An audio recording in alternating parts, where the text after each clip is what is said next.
समय बीत चुका है, क्या कहना चाहेंगे अभी आप कैसा?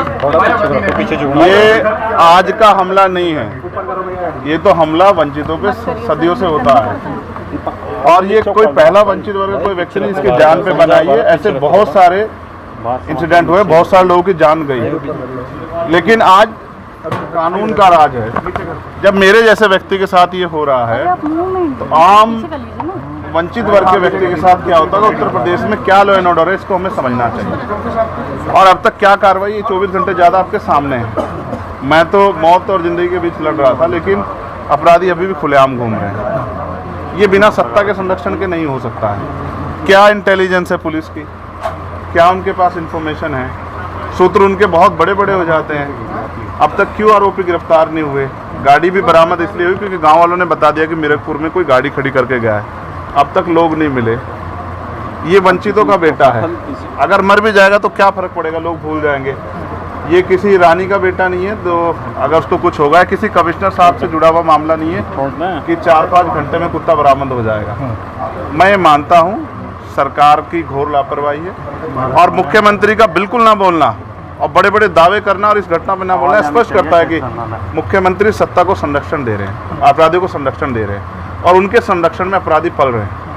और ये कानून व्यवस्था के लिए, लोगों के कानून के प्रति विश्वास के लिए बड़ा खतरनाक है। अच्छा, हम लोगों ने सीसीटीवी देखा, उसमें दिख रहा है कि पीछे से गाड़ी आके चेस करती है, और क्या कुछ अगर कुछ बता पाएंगे कि आप कहाँ थे, कैसे फायर? देखिए, मैं दिल्ली से लौटा हूँ, मेरे एक साथी की डेथ हुई, मैं थोड़ा सा परेशान था।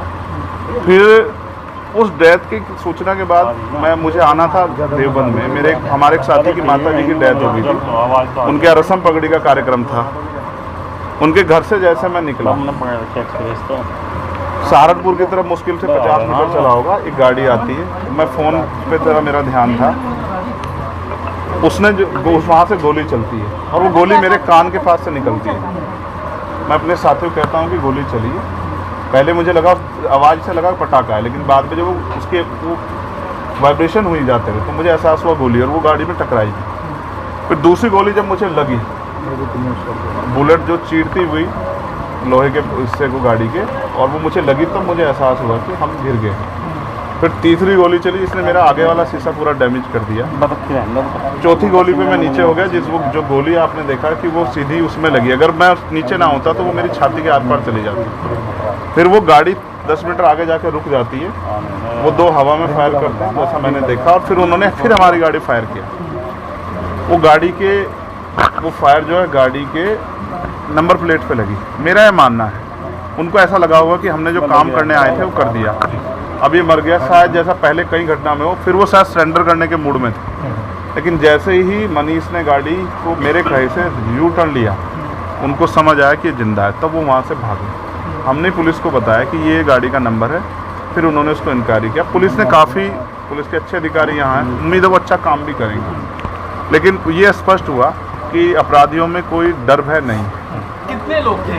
3 लोग थे। 2 लोग असले से हमला कर रहे थे, एक व्यक्ति गाड़ी चला रहा है। चंद्रशेखर जी, कोई थ्रेट कॉल आया हो आपको इससे पहले, कोई धमकी? पिछले कई सालों से आ रही है। मैं लगातार पुलिस को इंटीमेट भी करता रहता हूँ। मैंने डीजीपी को भी लिखा, गृह मंत्री को भी लिखा, मुख्यमंत्री को भी लिखा, यहाँ के पहले एसएसपी डीएम थे उनको भी लिखा। लेकिन डीएम साहब जो पिछले थे, अखिलेश सिंह जी, उन्होंने साफ मना कर दिया कि चीफ मिनिस्टर नहीं चाहते चंद्रशेखर को सुरक्षा दी जाए। मेरे आज भी याद है ये बात, क्योंकि मैंने एलआईयू के अधिकारी द्वारा पूछा कि भाई मैंने आपको बताया थ्रेट भी है, फिर क्यों नहीं हो रहा है? तो उन्होंने कहा भाई ये सरकार का मामला, सरकार चाहे तो दे सकती। तो मैं चाहता हूँ मुख्यमंत्री इंतजार कर रहे हैं कब चंद्रशेखर मरे, उनका काम आसान हो। लेकिन उनको ये नहीं पता कि गरीबों की, कमज़ोरों की, शोषितों की बात करने वाला चंद्रशेखर इतनी आसानी से उनकी राह के रास्ते में से नहीं हटे। अच्छा, अतीक अशरफ के साथ जैसा हुआ वैसे ही कुछ हो? इसका आकलन खुद करें कि क्या हुआ और क्या हो सकता था। आपके पास लाइसेंस? एक और बात, मुझे ऐसा लगता है कल की घटना के बाद, इतने बड़े उसके बाद भी अगर मैं सुरक्षित हूँ तो हमारे संतों, गुरुओं, महापुरुषों का आशीर्वाद, हमारी करोड़ों बहनों माताओं का आशीर्वाद, बुजुर्गों का मेरे पास है।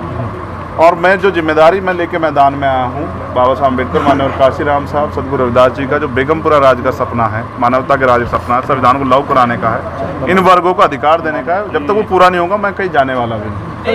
गाड़ी को मीरकपुर में छोड़कर अपराधी भाग जाते हैं, तो उसको कुछ और बता रहे, कुछ तो कहानी कुछ और नया मोड़ देने की कोशिश हो सकता है वो चाहते थे जो गुजरों और दलित समाज में एकता बनी है वो एकता टूट जाए। ये होगा ही नहीं कभी। ठीक है, ये नहीं हो सकता है। 30 तारीख को कोई महापंचायत आप लोग कर रहे हैं अपनी मांगों को लेकर? हमारी लीडरशिप ने ये निर्णय लिया है कि जब 24 घंटे में गिरफ्तारी नहीं हुई तो हमें अपने लोगों को भी जवाब देना है, तो इसलिए शायद उन्होंने 3 तारीख का समय रखा है। मैं उसका हिस्सा बनूंगा। अमेठी के अंदर एक फेसबुक वायरल हुई है पोस्ट जिसमें आपको मारने की वो की गई है, क्या कहीं है उसके अलावा? ठीक है, देखिए लोकतंत्र है, उनके अधिकार है, मारे या छोड़े।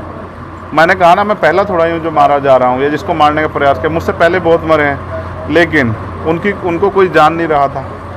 मुझे लोग जानते हैं तो मेरी बात आगे बढ़ती है, लेकिन मैं अपने लोगों को मरने नहीं दूंगा। ये भी मैं उनको संदेश देना चाहता हूँ। उन्होंने कल घटना होने के बाद ये पोस्ट किया है अमेठी क्षेत्रीय महासभा से कि इस बार तो बच गया, अगली बार नहीं बचेगा। देखो, मैं गोली से डरता नहीं, मैं गोली से बंदूकों से नहीं डरता हूँ। मैं संवैधानिक रास्ते से चलता हूँ, संविधान को मानता हूँ। गोली चलाने वालों को भी कहना चाहता हूँ, कुदरत उनको सद्बुद्धि दे, गलत जगह पंगा ले रहे हैं।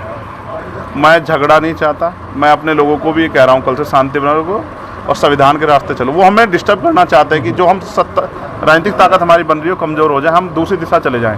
लेकिन ये भी एक अटूट सत्य है कि हम संविधान के जरिए जवाब देना जानते हैं, और किसी को गलतफहमी हो तो वो गलतफहमी सुधारने का समय है। वो क्यों कर रहे थे? वो पाला खींच लें, मुझे ही तो मारना है ना। वो बता दे मैं चला जाऊंगा मरने में, अगर मेरे लोगों के साथ तो खेल ना खेले ना।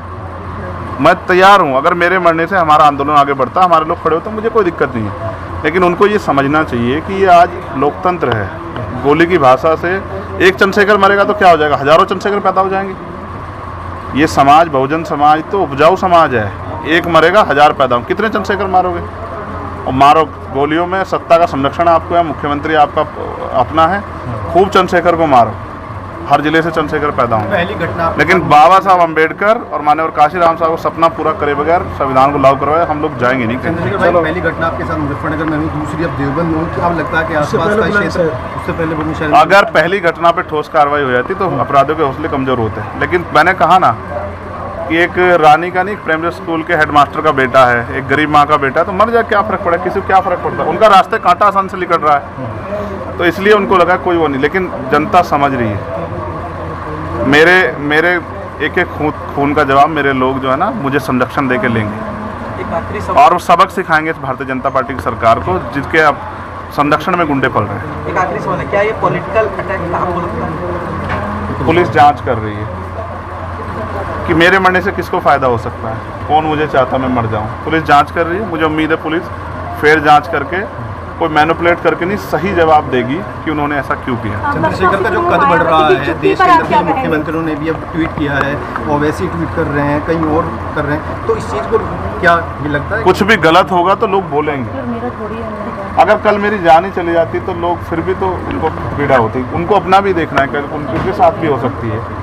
ये लाइन ही विचारधारा ही गलत है कि गोली से वो करो, और ये बीजेपी की भाषा है, गोली मारो सालों को। ये वो उपजाऊ हो रही है। देखिए, बहन जी से मेरी कोई नाराज़गी नहीं है। मैंने उनको हमेशा बड़ा माना, वो मुझे छोटा नहीं मानती अपने परिवार का। उनको ये घटना छोटी लगी, शायद अगर मैं मर भी जाता शायद उनको इस पर कोई शायद बुरा नहीं लगता। मुझे उनसे कोई दुख नहीं है। मेरे लोग मेरे साथ हैं, ये बहुत, और वो समझ रहे हैं कि जो उनके लिए मरने को तैयार है, जिसने जो जान पे जिसकी बनाई है, वो हमारा अपना है। मेरे लोग मेरे साथ खड़े होंगे, मैं इस लड़ाई को लड़ता हूँ। लगभग सभी दलों के लोग आपसे मिलने आए हैं, कैसा देखते हैं? क्या नहीं, मैं उनका धन्यवाद करता हूँ। नहीं, मैं कह रहा हूँ बस सबका धन्यवाद करता हूँ, मगर ये है मैं ये प्रयास करूँगा कि भविष्य में ऐसा किसी के साथ ना, इसलिए लॉ एंड ऑर्डर की कानून व्यवस्था अच्छी होनी चाहिए। मुख्यमंत्री इस पर ध्यान देना चाहिए। बात चंद्रशेखर की नहीं है, बात इस प्रदेश में हो रही हज़ारों बहनों के साथ जो अस्मतें लूट रही है, हर महीने रेप हत्या हो रही हैं, लोगों की जान जा रही है, सब उन पर वो करता है। तो वो मुख्यमंत्री पद पर बैठे हैं, अगर वो इसको संभाल नहीं पा रहे तो क्या फ़ायदा? फिर उनको इस्तीफा दे देना चाहिए। फिलहाल आप ठीक है, डिस्चार्ज का जा रहा? हाँ, ठीक हूँ। आपके कार्यकर्ताओं ने आज जो है जगह जगह ज्ञापन दिया है, सहारनपुर में दिया। अगली रणनीति क्या रहेगी? नहीं, कोई रणनीति नहीं है। पार्टी के सीनियर लीडर जो तय करेंगे, हम लोग उस पर काम करेंगे।